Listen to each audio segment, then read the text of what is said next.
മക്കളെ ചോറ് കഴിക്കുക കേട്ടോ. എല്ലാവരും ചോറ് കഴിച്ചു കാണുമല്ലോ.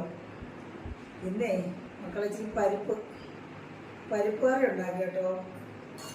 ഇന്ന് എൻ്റെ ബർത്ത്ഡേ ആണല്ലോ, അതുകൊണ്ടാണ് പരിപ്പ് കറി ഉണ്ടാക്കിയത് കേട്ടോ. പരിപ്പ് പപ്പടം പാറുവിൻ്റെ ബർത്ത്ഡേക്കും അച്ഛൻ്റെ ബർത്ത്ഡേക്കൊക്കെ പരിപ്പ് പപ്പടമൊക്കെ ഉണ്ടാക്കി. ഞാനങ്ങനെ ഉണ്ടാക്കിയിട്ടില്ല, ഇപ്പോൾ ആദ്യമായിട്ടാണ്. പിന്നെ അവിടെ ഇച്ചിരി അവിയലുണ്ടാക്കി കേട്ടോ. അതും പച്ചക്കറികളൊന്നും ഇല്ല. പിന്നെ അത് പാളയത്തോടങ്കായും പടവലങ്ങായും ചേനത്തണ്ടും ഒക്കെ കൂടാട്ടോ. പിന്നെ അവിടെ ചേനത്തണ്ട് തോരനായി കേട്ടോ. നല്ല ടേസ്റ്റ് ആയത് കൂടി ചോറ് കഴിക്കാൻ. അപ്പോൾ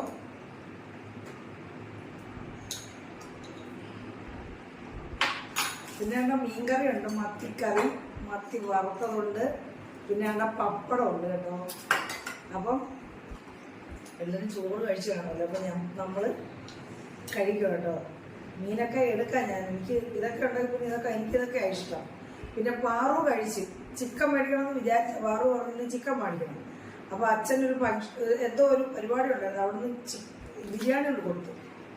അപ്പോൾ പിന്നെ പാറുവിൻ്റെ കാര്യം അങ്ങനെ അങ്ങായ. പിന്നെ ഞങ്ങൾക്ക് ഇതൊക്കെ മതി. ഇറച്ചിയൊന്നും വലിയ താല്പര്യമില്ല, നമുക്കിഷ്ടം ഇതൊക്കെയാണ് കേട്ടോ. അപ്പോൾ ഈ പപ്പടത്തെക്കുറിച്ച് ഞാനൊരു കാര്യം പറയാം. പപ്പടം എന്ന് പറയുന്നത് നമുക്ക് ഭക്ഷണത്തിന് ടേസ്റ്റ് കൂട്ടുന്ന ഒരു സാധനമാണ്. പക്ഷെങ്കിൽ ഈ പപ്പടം നമുക്ക് അപകടകാരിയാണ്. മിക്ക വീടുകളിൽ പപ്പടം തീന്മേശയിൽ ഇങ്ങനെ ടിന്നിട്ട് വെച്ചേക്കും. എന്തിനാണെന്നറിയോ? ഭക്ഷണം കഴിക്കുമ്പോൾ നല്ല ടേസ്റ്റ് അല്ലേ, പക്ഷെങ്കിൽ ഇത് അപകടകാരിയാണ് കേട്ടോ. നമ്മൾ സ്ഥിരം ഉപയോഗിക്കരുത്.